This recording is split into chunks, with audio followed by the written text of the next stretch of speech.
Jadi materi, untuk mata kuliah Antropologi Sosial pada hari Jumat 20 Oktober 2023, saya mengawali dengan satu pokok bahasan. Sebenarnya ada 2 di-include-kan menjadi satu bagian, tapi karena waktu tidak, mendukung, saya ada kegiatan lain, maka, kita hanya membahas anomali dari budaya.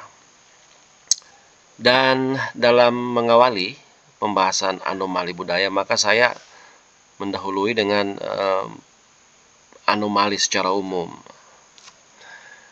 Dan dalam kaitan dengan pembahasan kita, saya kemudian menyuruh Vincent untuk mencari di internet pemahaman tentang anomali. Setelah Vincent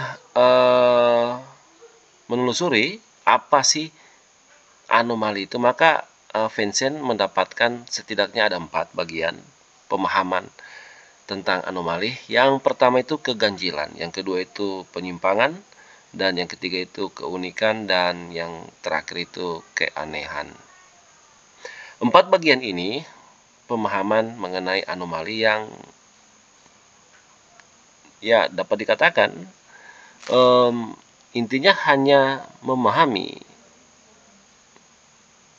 bahwa keganjilan itu, penyimpangan itu, keunikan itu, keanehan itu absolut merupakan pemahaman dari anomali itu sendiri.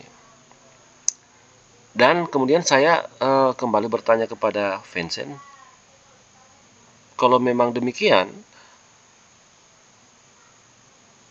yang menjadi pokok pertanyaan saya, bagaimana keganjilan itu muncul dan begitu dominan mempengaruhi persepsi kita bahwa ini loh yang sebenarnya yang dipahami, yang dimengerti anomali. Begitu juga dengan penyimpangan, seperti apa kok bisa? Bagaimana bisa muncul di permukaan penyimpangan itu, kemudian kita percaya sebagai pengertian atau bentuk dari pemahaman sehubungan dengan anomali. Kemudian berikutnya keunikan dan keanehan.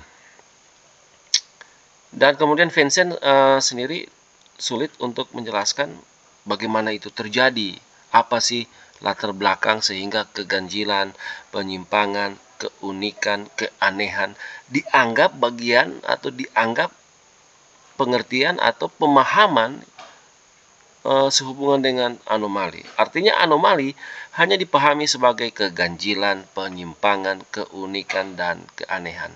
Di konten ini, kita membahas anomali budaya, dimulai dari pengertian anomali. Pengertian anomali hanya dipahami secara terbatas dan umumnya itu hanya dipahami sebagai hal-hal yang bersifat negatif. Perlu diingat bahwa anomali merupakan kondisi umum.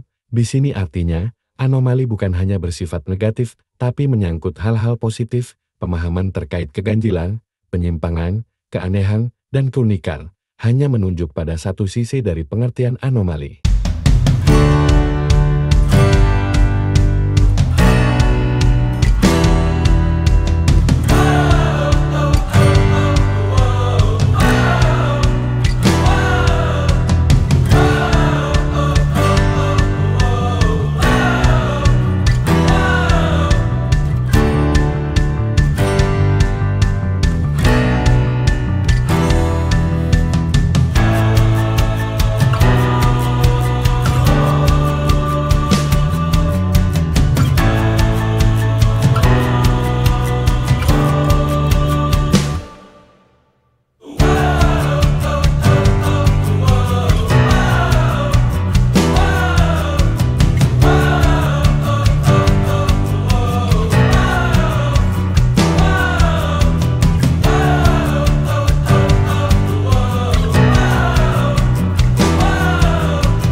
Kalau kita menempatkan anomali dalam perspektif sosiologi, khususnya menyangkut fakta dan realita, maka anomali merupakan gambaran dari kondisi umum yang berisi duplikasi dari realita awal.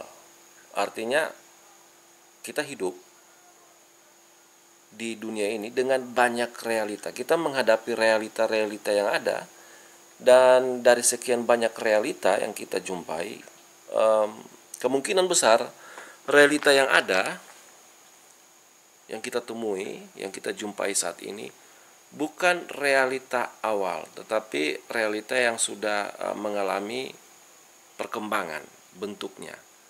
Jadi dapat dikatakan bahwa anomali berisi tentang gambaran versi lain, singkatnya seperti itu, dari realita itu sendiri. Dan karena itu anomali kemudian dipahami dengan banyak hal, ya berkaitan dengan keanehan, keganjilan, keunikan, dan secara khusus itu menyangkut penyimpangan-penyimpangan. Kemudian kita hanya memahami sisi lain seperti yang sudah saya sampaikan. Kita hanya memahami sisi lain dari anomali itu sendiri. Sisi lain yang saya maksudkan di sini ialah sisi negatif dari anomali itu. Dan di bagian ini kita akan membicarakan panjang lebar, enggak panjang-panjang amat juga. Ya, intinya kita akan membahas tentang anomali itu sendiri. Dari pengertian anomali, kita bisa memahami bahwa anomali ialah gambaran umum dari suatu realita, dan gambaran umum tersebut berisi kondisi-kondisi realita sebagai hasil duplikasi dari kondisi yang ada. Dari pengertian pertama ini, kita memahami bahwa anomali merupakan versi lain dari realita awal. Perhatikan paparan berikut ini. Dalam sosiologi, kita memahami bahwa fakta dan realita itu berbeda. Fakta itu dikatakan membungkus realita. Jadi untuk memahami realita, kita harus membuka bungkusnya terlebih dahulu. Seiring perkembangan manusia, maka manusia tidak hanya hidup di satu realita saja, tetapi berpijak pada realita yang telah bertransformasi menjadi realita baru. Kita bisa menyebutnya sebagai R1, R2, R3, R4, dan jumlah R tak terhingga lainnya. Lebih lanjut, jika saya bertanya kepada Anda, menurut Anda, yang disebut dengan tempat tinggal itu seperti apa? Saya yakin Anda akan menjawab rumah, atau umumnya menunjuk pada pengertian tempat tinggal dalam paradigma Anda sesuai kondisi saat ini. Tapi bagaimana dengan konsep tempat tinggal dalam masyarakat sebelum masa modern? Paradigma yang kita gunakan pada kondisi saat ini merupakan akar dari berbagai penilaian atau labeling kehidupan tertentu yang dinilai sebagai kehidupan di masa perbakalan. Belum lagi menyangkut agama kita di masa modern. Kita pastinya menganggap agama masyarakat di masa purbakala bukanlah agama. Kemudian kita membedakan mana yang agama dan mana yang disebut sebatas keyakinan.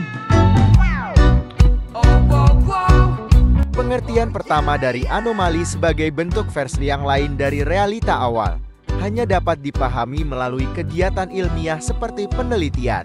Dan dari kegiatan ini kita bisa memahami keberadaan kita itu tidak terlepas dari perjalanan panjang di masa lalu.